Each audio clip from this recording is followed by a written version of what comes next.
I will say, guys, if you plan on opening your 124s, do it as you buy it, because doing this like I did this weekend was not fun. Welcome back to the channel.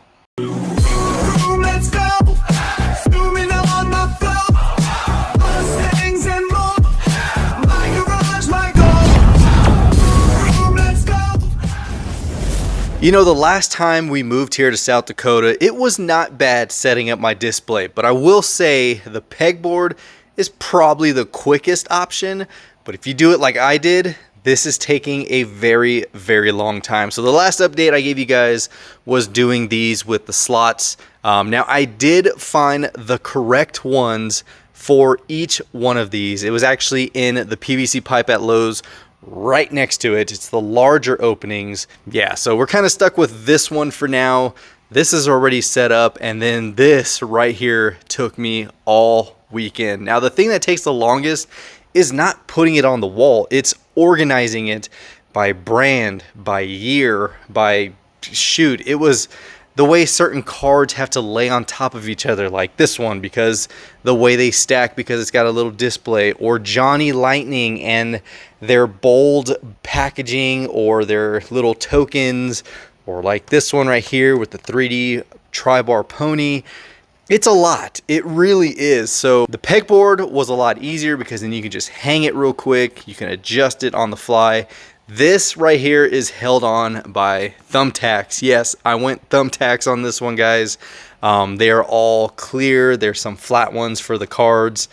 These are all using flat ones. So we still have some thumbtacks. I haven't used them all because we still have our M2 cubes to go through. Now when it comes to the Mustangs, I have something on the way which I can't wait to showcase. It's a good product and I can't wait to show it, but all of these boxes right here have loose Mustangs. This is all loose Mustangs.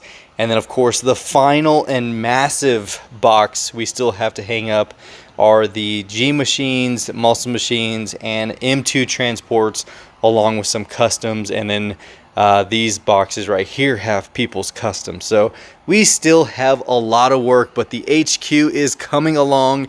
And yesterday, this was my project. And like I said earlier, guys, if you're opening up your 124s, don't do like I did. I opened up 48 of them and it took me all day. Why did it take all day? Because M2 and the Jada pink slips like to put a lot of screws on everything. Oh my gosh, when it comes to M2, it's not just a car that's mounted to a base inside of a cardboard box. No, you have a plastic frame which is inside. You can see it running along the edges just to prevent the box from collapsing. That's easy to take off. But then you have 4 screws holding the base to this chunky brown piece right here. Then once you get past that, then you have another 4 screws to take this off of the car. 8 screws, super tiny, love to strip, and also like to get stuck. So man, it really did take a long time. Once I got past the Jadas and big time and got to here with all the M2s, this 2 little rows right here took me forever. And then I did put together the Maisto modeling kit, which, oh my gosh, these things right here are awesome. So putting this together, this was just fun. Very simple. You have to assemble the roll cage, the harness on the seat, all the stuff. I mean, this thing actually has a lot of detail. When it comes to the fire extinguisher, there's verbiage on there. There's a lot that went to this, and I chose to go with the chrome wheel setup. You do have some extras right there. So I didn't want to go black on it. I thought the chrome would just look really nice, especially the way the wheel design is. But I will say this thing is a beauty. The only downside was you can see on the nitrous bottles, one of the valves broke off when I was taking it out of the package, and I was like, dang it. But overall, this color is beautiful. So this was one I had found at a truck stop and then ended up just waiting to put it together until we moved. And then we had this black one, which was also a modeling kit that you put together, or the build a kit. And this one I went with the black wheels. So this thing is just awesome. It's got a nice metallic flake to it. The only downside was the hood has that scuff right there. And then the side skirts chipped right there. And this was out of the package. This was straight out of the package. You guys know how I handle my diecast. I take care of them. So when I seen that, I was kind of like, oh man, I was really bummed out because it's right there on the hood. But it's the same as the Harley Davidson one we have here and the yellow. This one's actually from, it is Maisto, but what was the other line that it is? All Stars. Now this one's the one that actually had a missing tire, and I had to make my own. I spliced 2 pieces of rubber tire together to make one because these were so wide. But you guys will never know that. It just looks like it has the regular tire on there. But when I got this in a mail call, it didn't have a rubber on the wheel. So, but overall guys, this display is pretty much done. Like I said, we opened up 48 of my 124s. The chases are still in the package. I'm not going to open those. I never do open my chases or my supers, so those will stay in the box, not for monetary value, but just because it is a chase piece and I want it as one whole assembly. So like I said guys, when you get 124s, at least for me from now on, I'm no longer going to buy it and stack it. It's going to be bought, opened up, unscrewed, thrown into display. But man, do they look amazing out of the package. Oh my gosh, especially this blue Ember Dark Horse.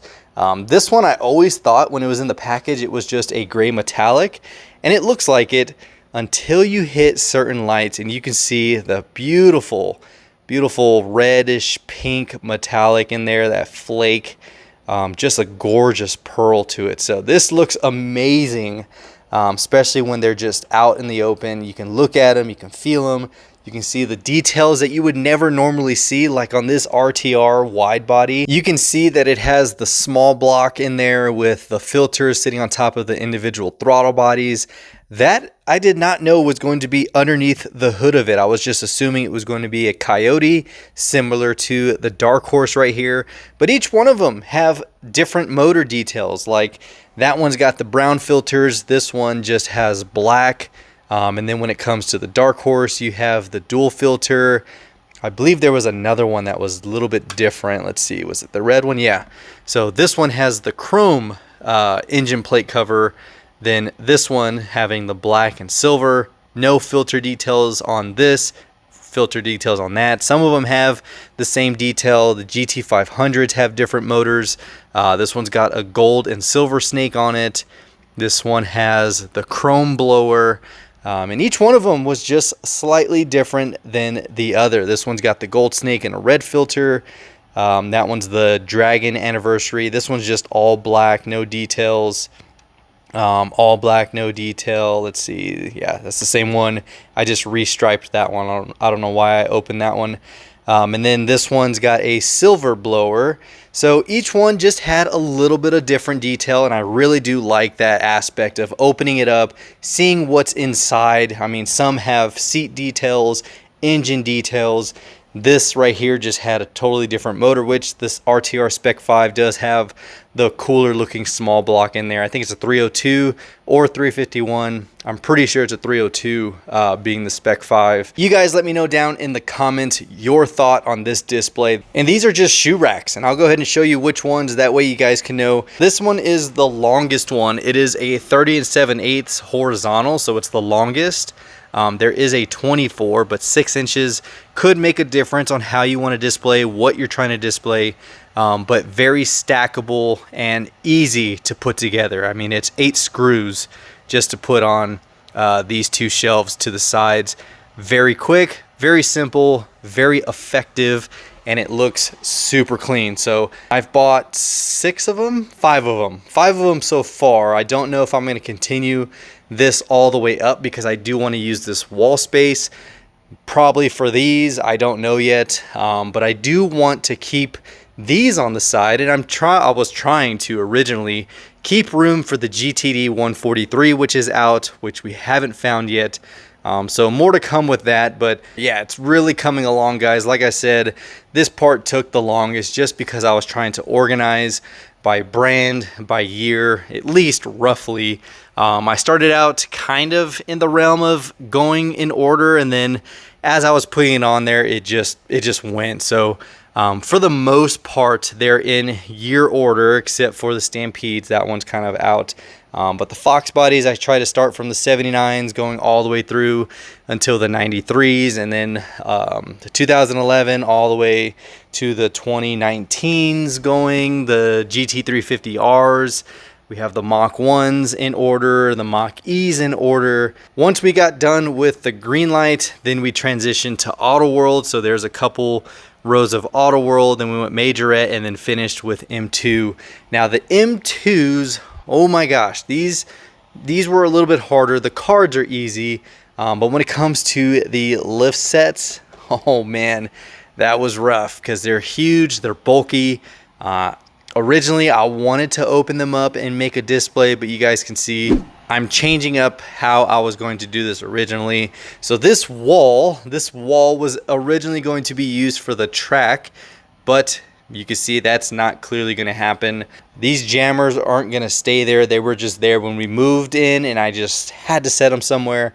I just lined them along here. So those aren't going to be there. We're going to utilize that bottom half probably for M2 transports and M2 cubes and probably some other things I need to put up. But the track will probably go somewhere in the middle because look at how much room we still have for the track, and it goes to about right here. From this wall edge, from where this display is, back there is 24 feet. We have plenty of room for a nice 20.6 foot track, which is a scale quarter mile. I believe that's a scale quarter mile. Anyways, anything over 20 feet, perfect. And I am going to build that out of a sturdier material, better, kind of like how we did last time. But that is going to be later on. So those who keep asking, when are the races going to happen? It's going to be a while because I still want to set up all of this stuff and get this finalized, but we're almost there, guys. Just wanted to give you an update. I just absolutely love this display I built. I think it looks great. If you guys agree, let me know down in the comments. Give me some feedback. Should I put lights in here? Should they be white? Should they be adjustable for color? I don't know, but my plan is to add some lighting to this, especially underneath here because I don't want any shadows, and then lighting around here. That way I can dim these because these are dimmable, and then have some really nice accent lighting, especially if we go live again. We haven't gone live in a couple years, and I really want to kick things off doing that because I do miss the live interactions, the live chats, all that good stuff. So I know I've kind of touched on the wall just a little bit, but I did not separate. Normally, like my last setup, I did separate all the chases. They were all on their own wall, but this one I just integrated them into the collection. So as you can see, all the green light chases I totally forgot about because they were in another box. So I had all of this set up. I had all the mini GTs really nice and clear. You can see full card. And then I was like, holy crap, I found all of my green light chases. So I ended up bringing them down, stacking them just how they were before. And then it was actually just enough to put the green light chases. But outside of this row, they are kind of integrated in here. You have the chase going with the regular. You have the chase wheels. Yes, there's chase wheels. But then going through Auto World, I actually put the mainline and the chases together. And I try to do that for all of them, like the Laguna Seca. That's the chase for this one. This one's the chase for that. That's the chase for that. That one with this one with that one. And yeah, just try to do that to keep it all together. These two are together now instead of having the regular and then the chase somewhere over there. So it worked out really well with that. Even M2, we have the regular lift, then the chase, regular lift, chase. That way it's a quick reference because I hated going from here and then it's like, holy crap, where's it at? Maybe it's over here somewhere. And then later on in the episode, I'm like, oh yeah, it was over there. So trying to make it make a lot more sense. You guys really drive how I set this stuff up based off of your guys' feedback over the years. And I'm just really, really excited to start making videos again because I do really miss this. I haven't hunted in a while. I've been super busy. And this is going to be, like I said, probably, I think it was 2 episodes ago, first one back into this area. This is the mail call section. And yes, I finally used this car Bluetooth speaker. Oh man, such a blast. My daughter loved it.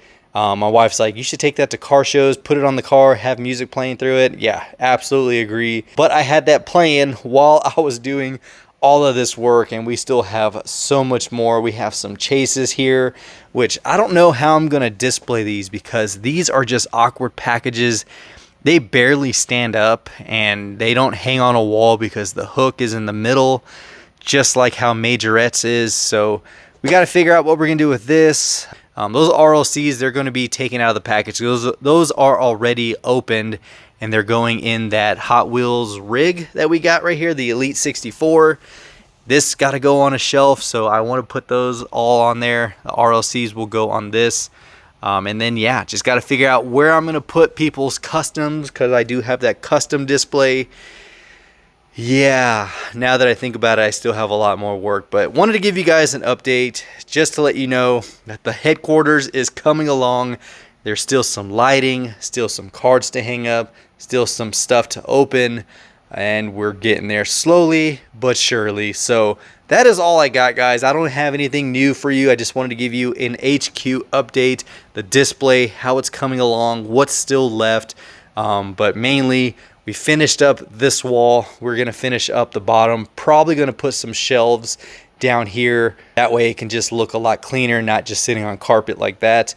And then, of course, that we opened 48 124s. And like I said, I am no longer buying and stacking. It's bought and thrown in the display. Outside of that, guys, I have nothing else for you. Hopefully you enjoyed this update. And like I said, we're getting there. So if you're new to the channel, I definitely appreciate you. Be sure to go check out all my other episodes if you want to binge watch some Mustang collection growth, trading, hunting, all that good stuff. Don't forget to hit that subscribe button as well as that notification bell so you can stay tuned for all of our future episodes. And hopefully I can get all of this. This is just a visual eyesore for me. It is what it is, guys. That is the whole other part of collecting, is the moving and setting up and displaying. So yeah, enough rambling. Till next time, guys. This is the Mustang Hunter. Peace.